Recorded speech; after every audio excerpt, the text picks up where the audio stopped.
Welcome to episode 145 of FBI Retired Case File Review with Jerry Williams. I'm a retired agent writing crime fiction inspired by true crime FBI cases.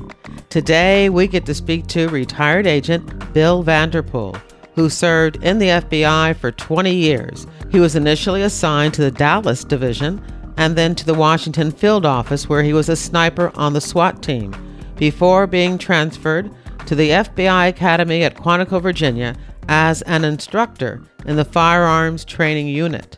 In this episode, Bill Vanderpool reviews his experience and expertise and years of research regarding the evolution of the Bureau's firearms, equipment, training facilities, and tactics. His book, Guns of the FBI, A History of the Bureau's Firearms and Training, is a comprehensive study for history buffs and gun collectors. With 11 years of service with the state of Florida as a vice investigator before he joined the Bureau, Bill is the only agent in the FBI's history to have fired a possible and official perfect score under strict conditions in both the FBI and the FBI's National Academy. For 14 years, he taught thousands of FBI agents firearms, arrest techniques, and street survival at the range and Hogan's Alley. In addition to his book, Bill Vanderpool has written numerous magazine articles on firearms training and history. In his retirement, he continues to shoot and reload and share his photography and travel. I am sure you're going to enjoy this episode. I certainly learned a lot about what has changed at the FBI Academy firing range since I was there so many years ago. But before we get to the interview, I just want to let you know I just sent out my December reader team email on Monday. So if you are a member of my reader team and you haven't gotten that yet, don't forget to check your spam filter. I check my spam filter once a week and am always shocked to find out things that I've been waiting for that I wanted to get ended up there. So please check your spam filter. In this month's reader team email, I reveal the cover for my next book, FBI and Film and Fiction, A Manual for Armchair Detectives. I hope you like it. And I talk about some changes and additions that I made to the 20 Cliches and Misconception FBI Reality Checklist. I also review a couple of TV shows. If you're not a member of my reader team, all you need to do to join is go to my website, jerrywilliams.com, or my Facebook page, Jerry Williams Author, and you can sign up to become a member of my reader team there. And congratulations to Rolando Suazo, who was the winner of the FBI Holiday Ornament Giveaway, a challenge coin and a lapel pin. And also congratulations to G. Gullop, Clint McLean, and Jolene, who were consolation winners who received FBI Retired Case File Review, sticker, magnet, button, and podcast cards. My next FBI swag giveaway will be closer to the launch of my next book, FBI and Film and Fiction. One very important thing that I want to start talking about is that I'm going to take off 2 weeks. I'm going to post an episode every week until December 20th, and then I'll take my little 2-week break, and I'll be back with a brand new episode on January 10th, 2019. Don't forget to subscribe to FBI Retired Case File Review on Apple Podcast, Google Podcasts, Spotify, or your favorite podcast app. Now here's the show.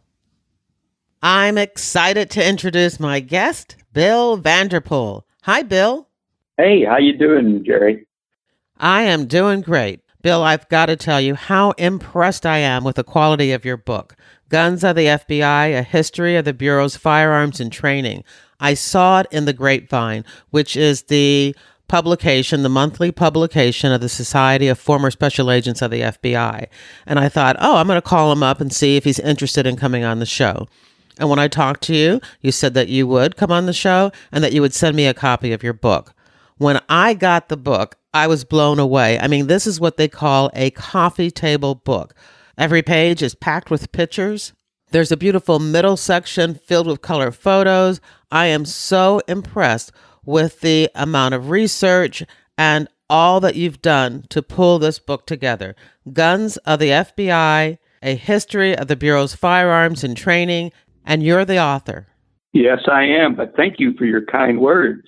I mean, when you said you were going to send me a copy of the book, I expected to receive a paperback, but this is a extra large volume. What is it? 8.5 by 11 hardback coffee table book. Well, thank you very much, Jerry. You're very kind. I thoroughly enjoyed writing it. It took almost 2.5 years of research and writing, but I learned a lot from talking to people all around the country and digging through files and looking at photographs. So it was a labor of love, and I'm just pleased with the way it came out. So thank you.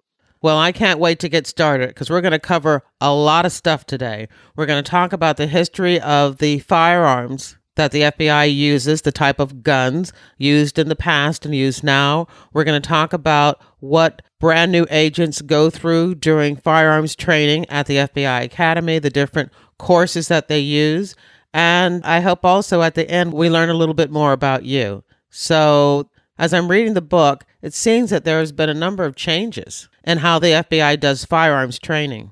Well, there have been a lot of major changes since you and I both came on, Jerry. I entered on duty in 1973, and you came in the early 80s, wasn't it? I can't remember now. Yeah, 1982. Okay. In those days, the training for a new agent was somewhere between 12 and 14 weeks. And the firearms training for that was throughout the course from almost the first week the agents reported on. It's been changed quite a bit since then.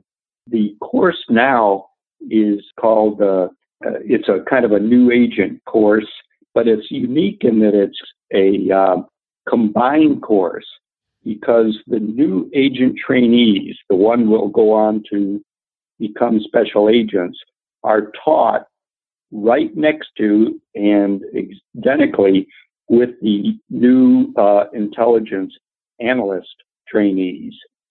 And these are non-law enforcement employees of the Bureau in training, and they do all the very technical work for the FBI. The reason, or one of the main reasons, is that the two are taught together is if you train together, you can work together. You know what the capabilities of each group is. So these two groups are one class for about the first 12 weeks of the training. And this is basically academics. And there are virtually no firearms training given until, about the 7th or 8th week now. On the 12th week of training, all of the intelligence analysts graduate, and they're off on their own. And the basis of the class, what's left, the new agent trainees, continue on for a total of 21 weeks. That's a heck of a lot more training than you and I got, as we say in the old days. Absolutely. When I went through, it was 16 weeks, and we shot throughout that time period. Yeah. So the balance of that from around the 12th week or so to the 20th week or into the 21st week for graduation is the special agents to be tactical training. And that includes criminal law, arrest and surveillance techniques, and of course the firearms program. And there's a lot more to the firearms program than there was when you and I came on. There are about 28 sessions, 110 hours, and these agents shoot in excess of 5,000 rounds of ammunition, which is just unheard of for most agencies for recruit training. The agents are now shooting Glock 19s and 17s, which is a 9mm, of course, semi-automatic pistol. It's their second major procurement of that weapon, in that the original ones Glocks they had were 40 caliber. Now they're back to 9s. The agents will be shooting that gun. That's their primary weapon. They do a lot of shooting with what we call ARs, which are the civilian or semi-automatic version of the M16 rifle in .223 caliber. They shoot just a little bit of shotgun, familiarization only. I was kind of surprised about this. What? That's shocking, because I know when I went through firearms training, we shot the shotgun and the rifle probably equally. So what happens out in the field? Because, I mean, agents used to carry chained up in their trunk a shotgun. I mean, the shotgun was the go-to weapon. So it was, but what they did is started analyzing the shootings around there. They found, for instance, that the buckshot wasn't near as effective from the 14-inch barrels of our 870s. So they limited the shooting now to rifled slugs only. And the other thing they found out, which was very surprising to me, is that there has not been an FBI shooting with a shotgun in over 15 years. So now the agents grab the ARs. They're the best of both worlds. A lot more rounds. After all, the shotgun fully loaded only holds 5 rounds, and it requires 2 hands to shoot, while the ARs are a very effective man stopper, and they have a very light recoil, fast to shoot, and they're very effective. And AR stands for assault rifle? Yeah, well, actually, automatic rifle was the original term for it.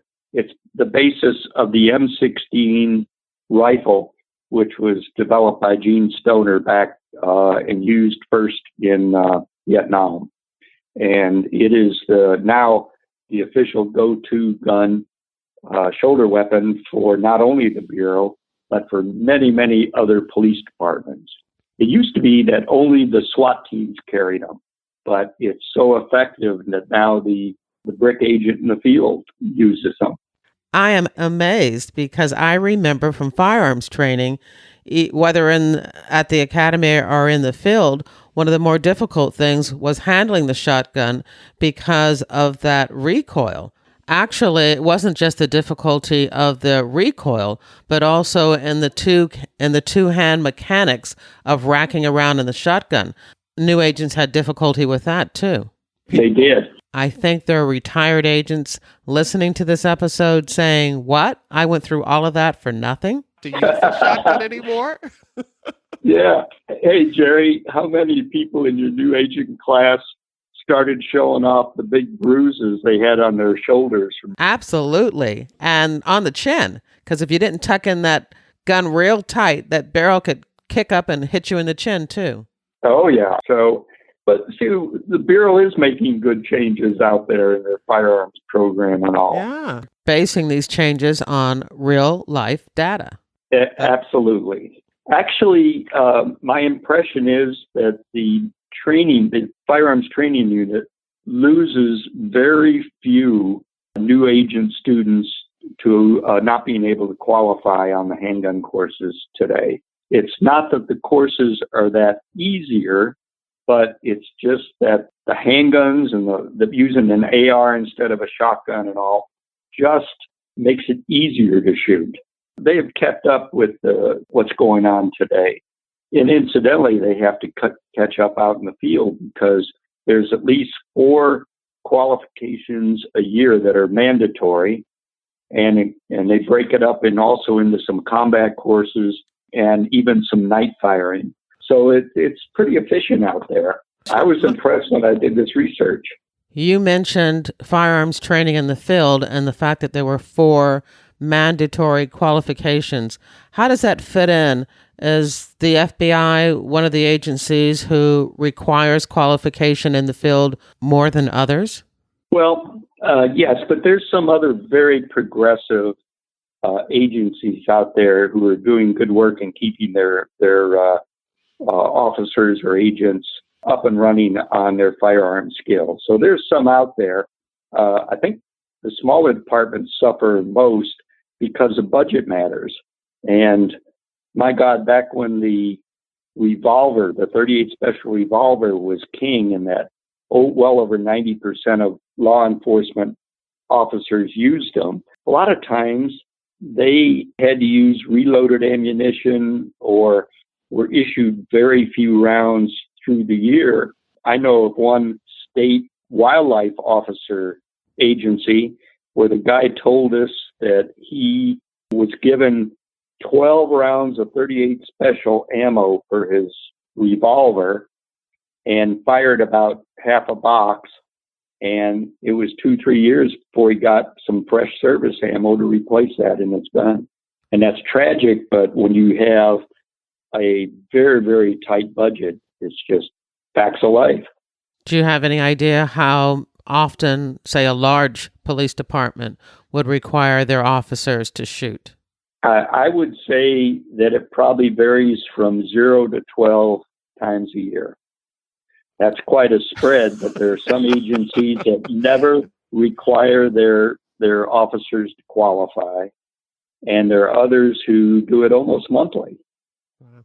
And so that's a pretty good spread there, and I don't think I can pin it down any better than that. But I can tell you that another agent and I was running a firearms instructor school down in Texas many years ago, when everybody was still shooting 38 Special. And I found out halfway through the course that these students would drive back home every evening and sit there and reload their 38 Special empty brass with new loads so they could shoot the next day. That's how budget poor they were on ammunition. So it's pretty grim for some of them, but, you just hope that they can do the best they can. When I went through the academy, we trained with a revolver. It wasn't until, well, you'll probably know when the FBI switched from the revolver to the pistol. Well, yes, and that wasn't a cold, we change everybody over in 1 month type thing. It was a gradual shift, starting with new agents getting semi-automatics, and then after that, switching to different models as the thing came up. When you went through, you were issued a Smith & Wesson revolver. Was it a 38 or a 357? Do you recall? Yep, it was the 357 Magnum. Okay, that was the Model 13. That was right. A very, very popular gun. And it was one of the best revolvers for the Bureau as a plainclothes agency that we ever had. And it was after that then we made the transition to pistols, semi-automatics. The funny thing is, when I first joined the FBI, I was single. And, if I would meet somebody, I thought I was impressing them by letting them know that I carried a 357 Magnum. But now that I look back on it, I probably scared a lot of guys off. Well, that's true. Unfortunately, and I used to sit down and talk with the women in our new aging class and says, unfortunately, the only people you're going to meet out there, with few exceptions, are either crooks or cops. And your social life is going to suffer a little bit. When we finally started going to pistols, we went to SIG pistols, which were made in Germany at that time. And we issued new agents either the 226, which was a 9mm, or a slightly smaller when they came out, 228. Very, very popular gun. Then we had the Miami shooting. I was one of the team that went down from Quantico to Miami about 3 months after the shooting to talk with the survivors to find out what the training division could do better to improve tactics and equipment. When I bought Ed Morales' book, the last shots that he described of the firefight, I had just read in the book. And Nancy walked in the door, looked over at me in my chair and said, "What's wrong?" She could see how that affected me. Mm. So I had a real close relationship to that incident. And I guess that's why it affected me reading about it again. We learned a lot from that shooting, and we tried to correct mistakes that we had made through the years. And one of them, we changed the ammunition for our 9mm pistols to a more efficient round. And what do you mean by efficient? From a terminal ballistic standpoint, it's performance in hitting somebody. Conventional wisdom before the Miami shooting was just the round should expand, open up to the maximum. And not a lot of thought was given by any of the agencies, including ours, for the penetration of the round. But after the Miami shooting, there were a series of meetings with experts and medical examiners and all from around the country, and criteria was changed to make it more important for good penetration through the body. So we changed ammunition in the 9mm based on that. Then there was a heavy urge to do something better, to get a better handgun. And what we wound up with temporarily was a Smith & Wesson very heavy semi-automatic pistol called a 1076 that was in a caliber called 10mm. And at first it was thought to be a good compromise between the 9s and the 45s. It's right in the middle. But the gun didn't work out. And eventually, as I've mentioned in the book, we did away with it. The Bureau went through, this is after I left now, the FBI, the Bureau went through an extensive evaluation, and they wound up with the Glock pistol, which was a striker-fired semi-automatic pistol, and the caliber they came out with was a very popular caliber called 40 S&W, or 40 Smith & Wesson. And it was used in the FBI and gave pretty good service for, I'm trying to think now. They probably had that gun in that caliber for 8 or 10 years or more. And it was a good gun, but there were some problems with not necessarily the gun as the caliber. Number one, it recoiled more. So people who were susceptible to recoil couldn't shoot it as well as they should. And in fact, I didn't realize this till I started doing research down at Quantico. If a student in new agents training had a hard time shooting and qualifying with his 40 S&W Glock, they would issue him a 9mm Glock, and the student's scores immediately increased. So the recoil was that different? Yes, it was less recoil, and that was a major factor for qualification. And they found that the 9mm held up better as far as serviceability. So when the manufacturers came out with some much more efficient 9mm ammunition, the FBI made the decision to go back to a 9mm semi-automatic. And after extensive evaluations, they stayed with the Glock, but in 9mm. And that's what they're issuing today. And that has been giving them some very good service. To date, they're still using them and very pleased with them. Well, I can tell you that changing weapons during that time period, from the revolver to different types of pistols, can be kind of stressful for agents like me who were not a great shot. And I remember the Philadelphia division at Firearms qualification, you shot your weapon and then you went to reload or to get a new target, and all the firearms instructors went up to score your target. And I know coming back and seeing your scores and everybody else's scores was kind of stressful. I never had a problem qualifying, but boy, I got close a couple of times.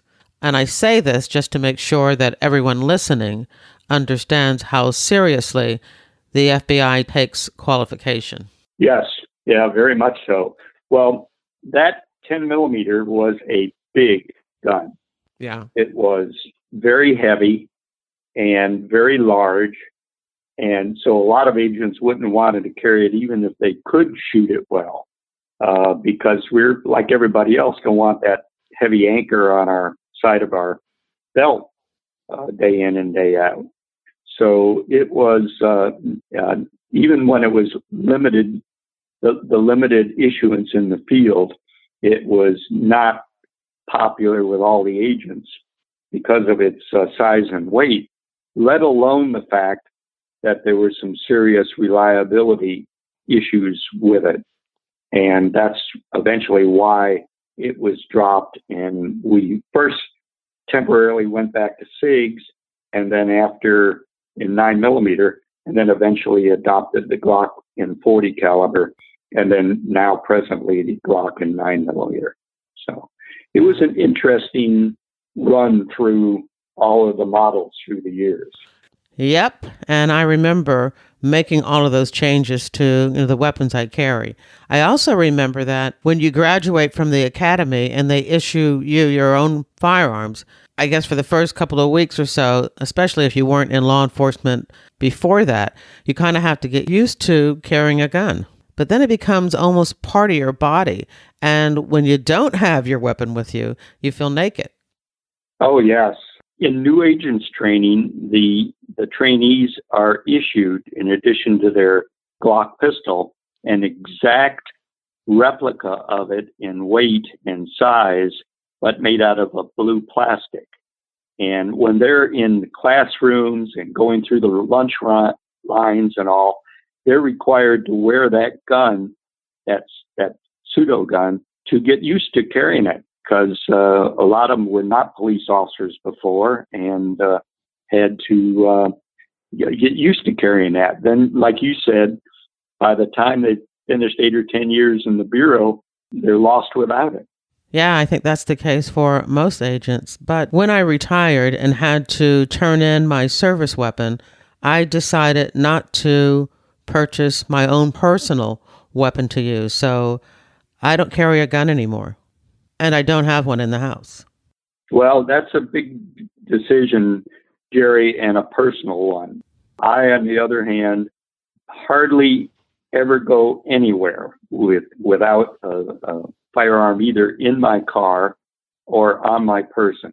We live in a very, very nice neighborhood and area of Virginia, but it's kind of like when I was shooting for the famous FBI tours uptown. We all had to take turns going up there. After we fired, the public going through the tours would ask us questions, and one of the questions they ask the most is, do you carry a gun all the time? And I stole the reply from a fellow instructor, and I said, I never carry it in the shower or the deep end of the pool. So, and that's about what it is today. I always have one handy, and I have qualified on what is called HR 218. It's the Peace Officers Protection Act, and it allows me, with annual qualification, to carry a gun in all 50 states, District of Columbia, and technically even Puerto Rico. And so you don't have to worry about state boundaries and all. And I take advantage of that course. And that's one of the advantages of being a member of the Society of Former Special Agents of the FBI. They'll set up that training and qualification for retired agents. Sure, they do, and that's a great idea. I qualify at the NRA range, which is only about 15 minutes a year, and their law enforcement section puts on these qualification courses monthly at no charge to the police officer or former police officers and agents. Great program they have there. Since we're talking about qualifying, why don't you take us through what you do to train new agents to be proficient shooters and some of the courses that they have to go through before qualifying and allowed to, carry their weapon in the field? Well, that's interesting in that in doing the research on this book, I looked through all of the firearms training and the courses that they required through the years.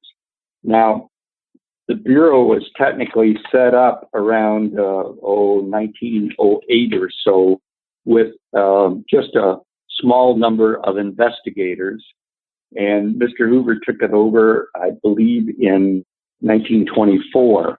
And he got serious about not only the quality of the agents coming aboard, but also more important because we were getting into Prohibition and the gangster era then, the firearms training for him. He hired virtually all lawyers and accountants. And of course, the great majority of those, not only had no military training, but no law enforcement training. So these highly educated agents were just not prepared for the gangsters that were out there at this time. And Mr. Hoover was losing agents to gunfire. So it's not well known, but at that point in the early 30s, he started hiring as special agents former law enforcement officers who had lots of street time to, as the expression I used, to leaven the bread with street experience. And a lot of people don't realize this, but a lot of these people did not have a college degree. And in fact, some of them had no college whatsoever, but they were very experienced police officers, Texas Rangers, deputy sheriffs, border patrolmen, and they were the ones that Hoover would send out on the heavy arrest with the gangsters when they could anticipate that ahead of time. One in particular was a guy named Jelly Bryce. He went with the Oklahoma City PD when he was about 20 years old, and he killed 4 men before he had been with that police department in about 4 years. Hoover appointed him, I think it was around 1934 or 5, and he accounted for several more people during his bureau career and became an SAC and then retired peacefully after that. But there were so many incidents then that gunfights were almost commonplace. Of course, the Kansas City Massacre, I believe it was 1933, was one of the prime ones that really lit the fire under the FBI headquarters, where the guys needed more training and heavier and more efficient guns. So a lot of them had been carrying little .38 special revolvers, and a lot of them still did. And you and I both were issued a revolver when we came in. But they also had Colt semi-automatic pistols, both in .45 and .38 Super. They bought a bunch of .30-06 long-range rifles, shotguns, the famous Thompson submachine gun, tear gas guns, and even almost a light machine gun called a Colt Monitor. And this was to combat the gangsters that were out there that were highly mobile in stolen cars and who had many of these same weapons. So a lot of these were issued to the agents, and some were available in the various field offices. So you can see a change in the equipage for the agents because of the needs at that time. It's interesting. We talked about the handguns that evolved, but about 1970, the Bureau dropped using the old Tommy gun, the old Thompson submachine gun, and a great number of them were destroyed. They kept 2 or 3 in each of the field offices for show and tell, and we kept a bunch up at headquarters to shoot for the tours. Unfortunately, Bureau didn't have a valid replacement for these Thompsons, but eventually we bought a very efficient little submachine gun made in West Germany called the MP5. You probably have seen some of those in the field. Yes, I have. And then, of course, after that, we dropped the most of the submachine guns now. There's few in each of the offices, but they're seldom fired. We replace those with the ARs, as we mentioned. Is there a different rifle that's carried by, say, SWAT team members in the field, or the HRT, the FBI's hostage rescue team? Yes, the hostage rescue team, and then eventually the field SWAT teams carry some automatic pistols. Originally, the hostage rescue team, HRT, carried Belgium-made Browning high powers, or 9mm pistols, which they liked very well. They switched over to 45 automatics, couple different makes, but recently, because of the improvement in the ammunition and the role that the pistol holds when SWAT team members or HRT are actually carrying ARs, has changed such that now the SWAT teams and HRT carry Glock 9mm, just like the street agents. And both the SWAT teams and the HRT carry sniper rifles, and none of them, I think, carry shotguns anymore. So it's still amazing to me that the shotgun is no longer the it weapon. Yeah, I think the only use the SWAT teams have now for shotguns is they load them with a special load that's kind of a metallic dust or powder. And they're used to blow the locks or hinges on locked doors when they do a dynamic entry. Yeah, I can see how they can use the power of that shotgun blast for that purpose. Yeah, well, yeah. And the fine dust, as long as you have glasses on, keeps down on, doesn't stop it totally, but keeps down on the ricochet factor. You were also going to tell us about the course, the actual qualifying course. Oh, yeah. Okay. Let me pull that up, because it was an interesting change. When the Bureau first was formed, there were no qualification courses at all. The guys that would go out on their own and shoot, and bang up some ammo. And then they started getting into fairly formalized shooting back in the early 30s, 34, roughly in that area.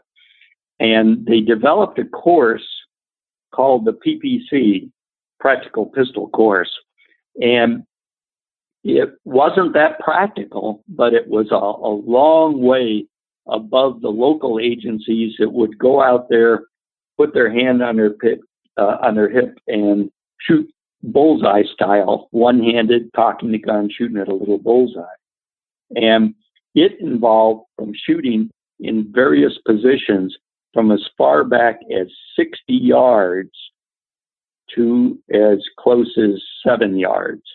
You can imagine trying to shoot a revolver at 60 yards, but it could be done. And it was the basics of the famous possible course, where an agent, if he fired a perfect score on it, was given a recognition for it.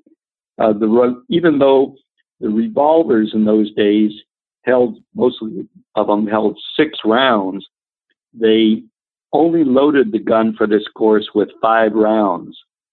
And all the research I've done, I haven't figured out why, except maybe so that the whole course could be fired with 1 box of ammunition. Kind of a strange one. I wonder how many police officers in the field who shot that under the heat of a gunfight would fire 5 of their 6 rounds and then eject, including the live one. Right. There had to be a lot of them. Yeah. Yeah. And when you're under pressure getting shot at too, it's kind of messes up your thinking in that way. Talking about that, when I interviewed Ed Morales about the Miami shootout, he mentioned that when it was all over, that he put his gun back in the holster and snapped it. Without even knowing it. Yeah, without even knowing it. With all the crazy things going on, he still remembered to do that. Mm-hmm. Exactly. Well, we improved the courses, the Bureau did. They went to a TRC, or tactical revolver course. They dropped the 60-yard shooting, and they started, thank goodness, shooting 6-round strings. And they shifted a little bit of the rounds closer in, but they still used the old hip shooting position, which I don't think you ever had to shoot until we adopted the so-called Weaver position. Yeah, we were taught the Weaver stance.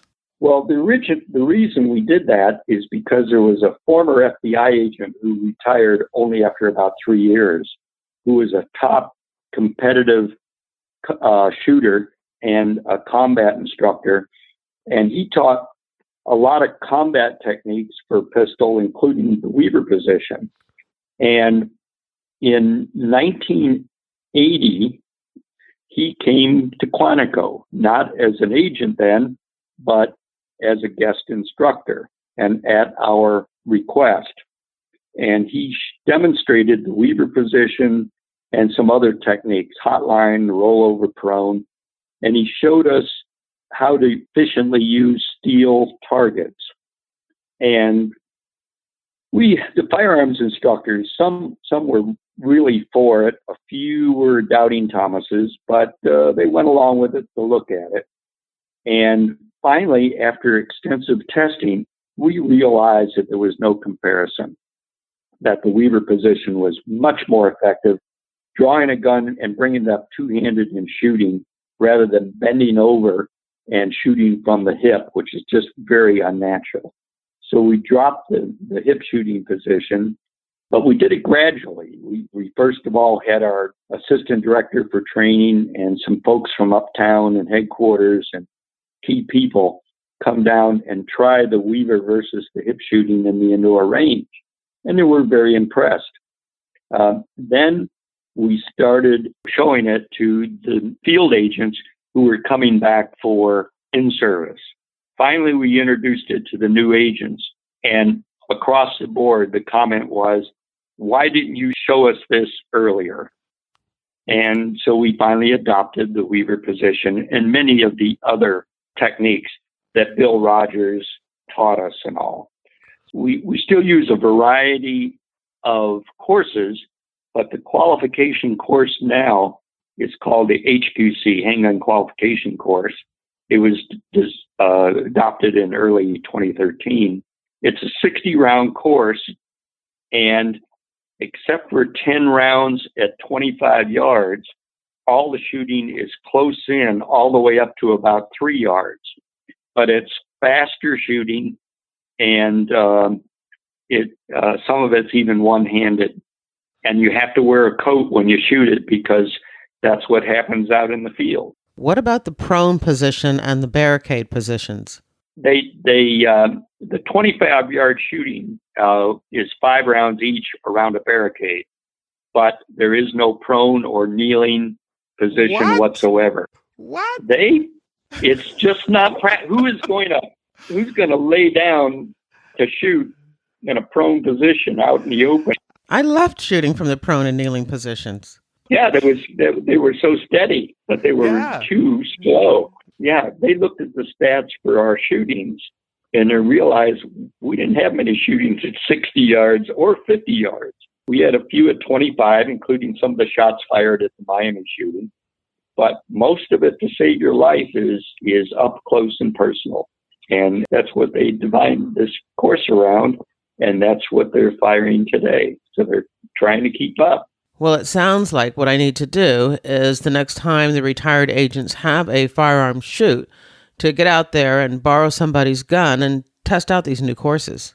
Don't handicap yourself. When you borrow a gun, borrow a Glock and 9mm. So you're shooting basically the same gun as the agents are, and I think you'll be impressed with them. It took me a while to become a Glock fan, and after I left the Bureau, I worked for SIG Arms for 10 years in law enforcement sales. And I still carry SIGs because they're a very safe gun. But when I have to qualify, qualification's a lot easier with a Glock with that single, lighter, shorter trigger pull. So when you shoot, go ahead and use a Glock. Or if you're down in the Washington, D.C. area, give me a call and we'll go out and burn some powder because I've got one that's set up just about like the Bureau's gun.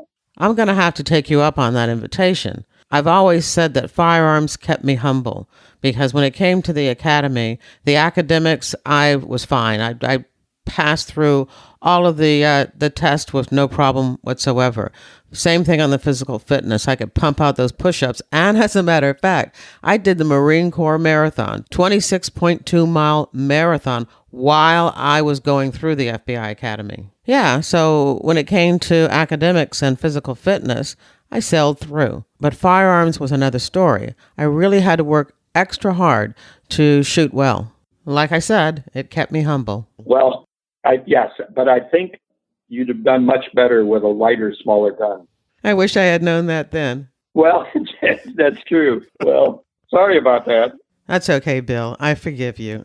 All right, so we've been talking for a while now, and I did read your bio at the beginning of this episode, but I would like to talk a little bit more about you. When you joined the FBI and why you joined the FBI, and if you could talk more about your qualifications to talk to us today about the history of guns in the FBI and firearms training. Well, basically, I was raised in South Florida, Jerry, and I put in a couple years of college, realized I didn't want to be an engineer, 3 years of regular Army, and while I was there, I shot on some pistol teams and even worked as a cowboy for a while.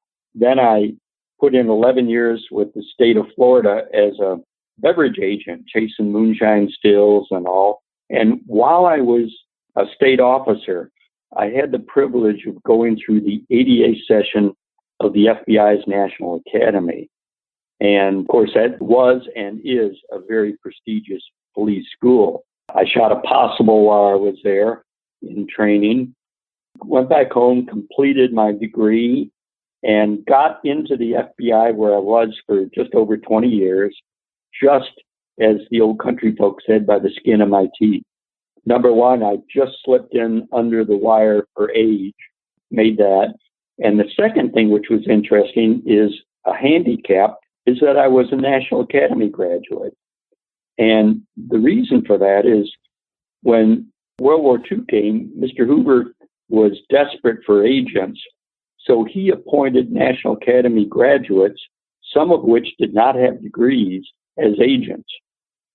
And then he did it again during Korea. But he was concerned that the National Academy would gain the reputation of being a recruiting ground for agents, and that the chiefs and all wouldn't want to send their best men for afraid of losing them. So he put a moratorium on any NA graduates becoming agents, and that stayed until he passed away, I think, middle of the 89th session. So the homicide detective from Pittsburgh and I were the first two NA grads to become agents in over, 20-some years. Bill, some people listening to this may not know what the National Academy is. Could you explain it? Sure.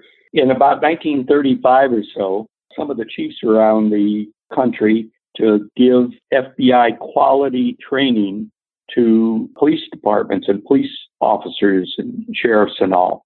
So he started the National Academy, which was designed, about 11-week course, designed for management level police officers and other law enforcement officers, some from out of the country. And it was very difficult to get in because there was only 2 100-student classes a year then. Now National Academy has 4 250-student classes a year.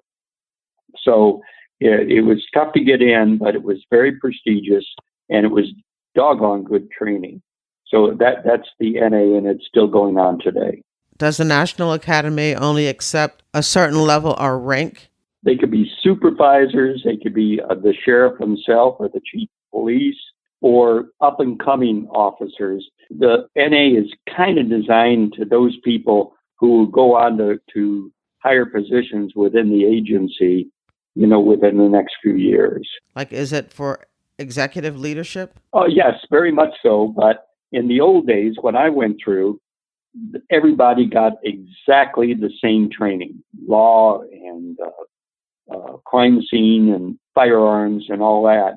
Now, like a college, the students can work on the stuff that is specifically good for their particular career or agency. It could be more into forensic science. It could be more into training or leadership or operations or whatever. So a variety of backgrounds on the police officers coming in. And from overseas, we've had them from all over the world.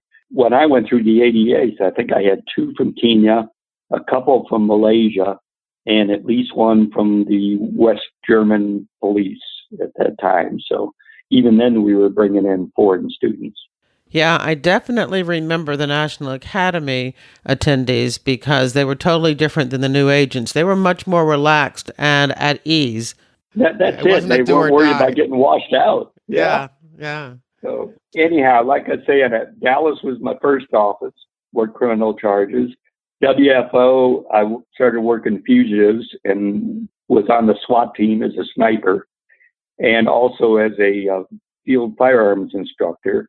And then about 79, I think it was, I transferred down to the firearms training unit. I put in 11 years down there, best job in the world, and then moved over to Hogan's Alley Practical Applications Unit for 3 years. I'm so glad you brought that up, Bill, because I almost forgot to ask you about Hogan's Alley. When I was going through the academy, there wasn't a real Hogan's Alley. I think there might have been a couple of buildings there, but basically we used the whole academy campus kind of running around to do our scenarios. Could you tell us more about Hogan's Alley, what it is, and what it's used for? Well, the original Hogan's Alley was kind of a slap together practical shooting house down at Camp Perry, Ohio during the national matches down there. And the Bureau got built one that was basically used for reaction course. They didn't fire live ammo on that particular one, but it was shoot, don't shoot targets, as they call it. And when I went in, the firearms instructors handled the rest techniques and all. Then in the early 80s, an old friend of yours, Jimmy Pledger, was tasked with finishing the building of the little town of Hogan's Alley and setting up the curriculum for it. Yeah, that's a blast from the past. He was the staff counselor for my academy class. So he was called the mayor of Hogan's Alley. And basically, it's a movie set town, and buildings, motel, a bank, a pharmacy, and all. That the Bank of Hogan's considered the most robbed bank in the United States, and it's gotten more and more complex as the years go by. All new agents go through it to learn arrest techniques, surveillance techniques. The unit has its own fleet of automobiles. They used to do defensive driving at Waukegan, New York, and now Watkins Glen, New York. And now the big driving track is right on site. And they have a whole stable of trained role players who come in and act and react to the agents as they go through this training. So the agents not only do surveillance and arrest techniques, but they do a lot of case management. Bank robbery, kidnapping, and an organized crime situation. So it's great training, and it's about as close as you can get to the real thing without getting shot. Yeah, it's great. I was able to go back to the academy several times, and I could see the progress that they made with Hogan's Alley. It's a great place to train because if you're going to make mistakes when applying the lessons learned at the academy, you want to make your mistakes in that type of situation, not out in the field. Yeah, that's true. You make enough mistakes out in the field as it is when you first start out. So there are just a few more things that I want to talk to you about before we end our conversation. And one of those things is, because of your expertise in FBI weapons and firearms training, when you watch a TV show or a movie or read a book about the FBI and there is a scene about guns and shootouts, what are your thoughts? What makes you roll your eyes because it's so inaccurate? Well, as far as firearms are concerned, a lot of the actors really don't look like they are shooting. They don't look at their sights at longer ranges as carefully as they should.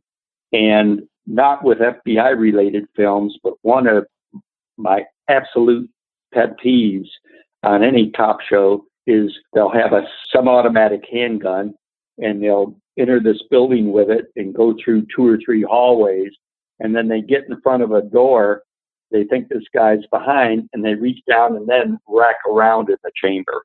And that's, of course, crazy because you're not going to go into a dangerous situation without the gun fully loaded.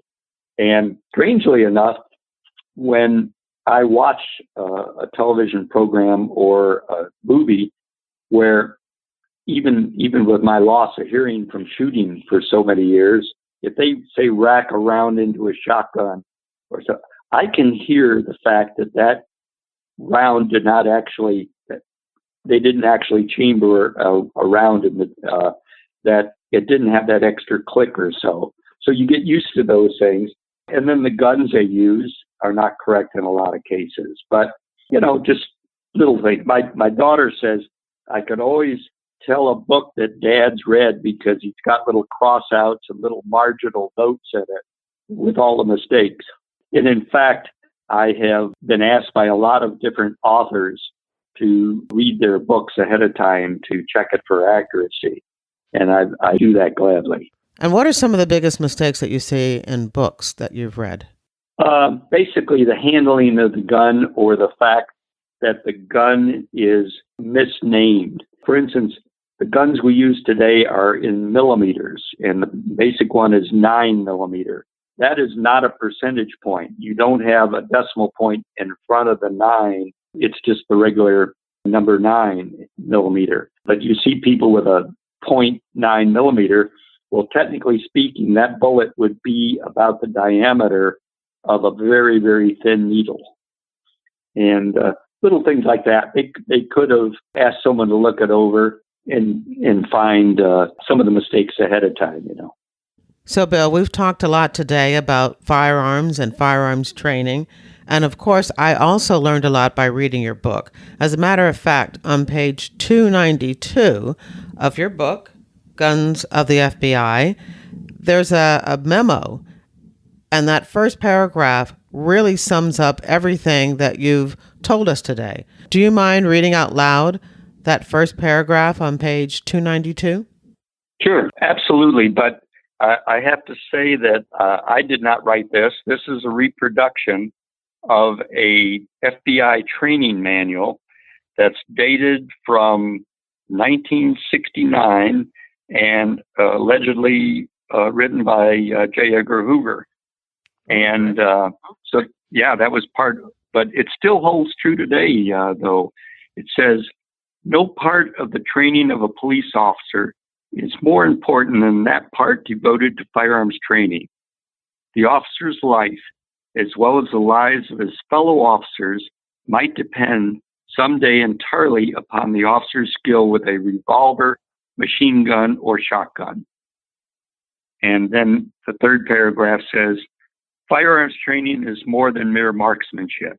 It includes a thorough knowledge of the guns to be used, their component parts, their power, their range, etc.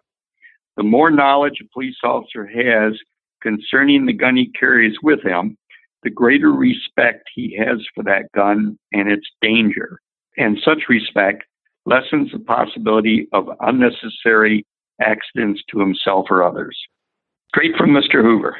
Yeah, so when I was reading the book, I actually marked that page because I thought that paragraph was almost like a mission statement, summarizing the important parts of firearms and firearms training. Yeah, it's a nice synopsis of that, Jerry. Absolutely. Well, Bill, your book, Guns of the FBI, A History of the Bureau's Firearms and Training, is 351 pages of fascinating details about firearms and firearms training. And because it is packed with so much information, I just want to check in with you right now to make sure that we have touched on the things that you feel need to be covered in this episode.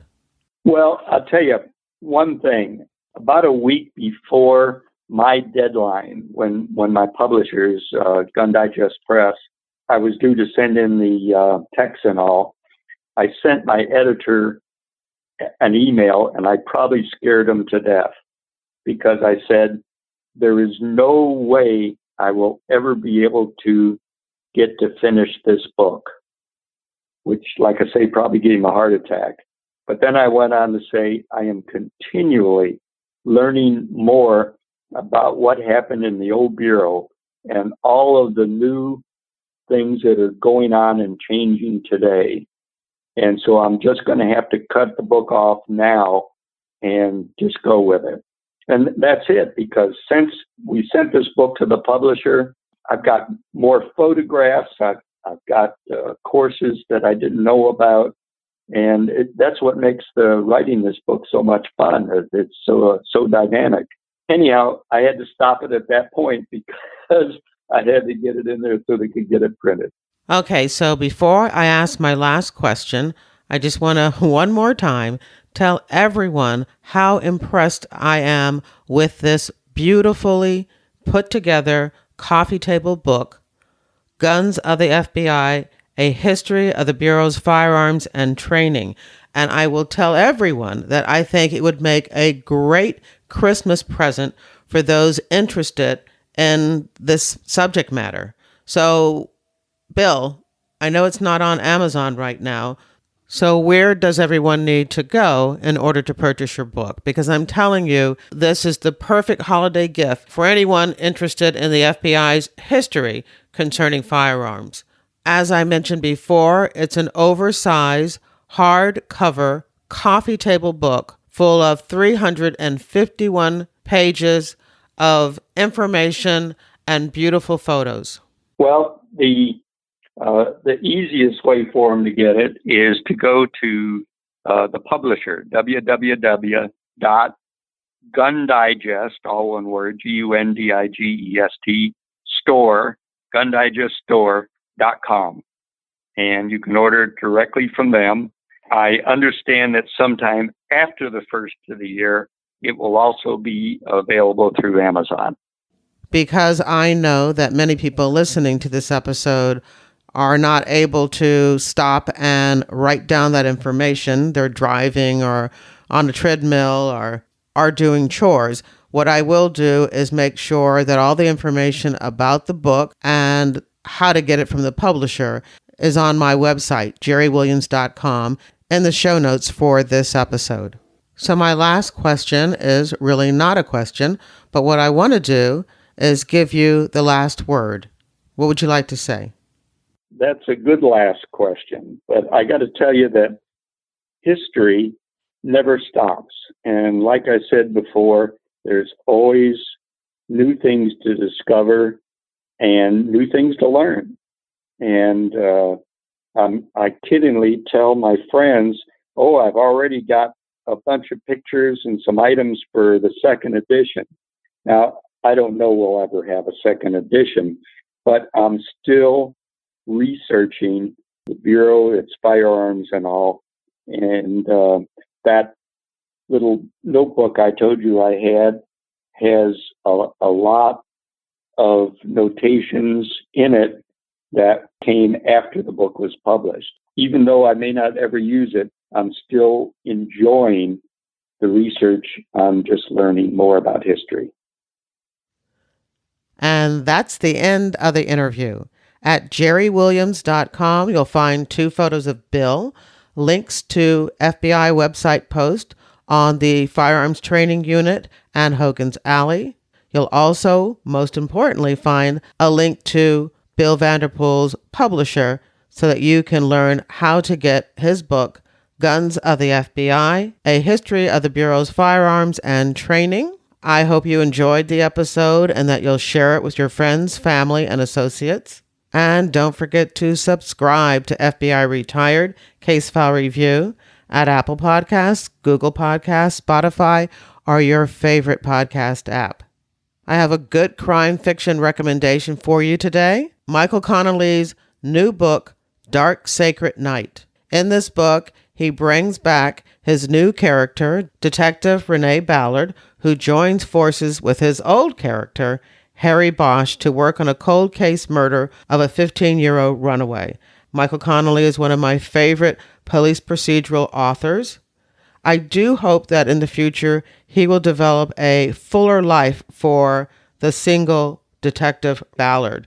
Right now, all she does is hang out with her dog and surf and sleep on the beach.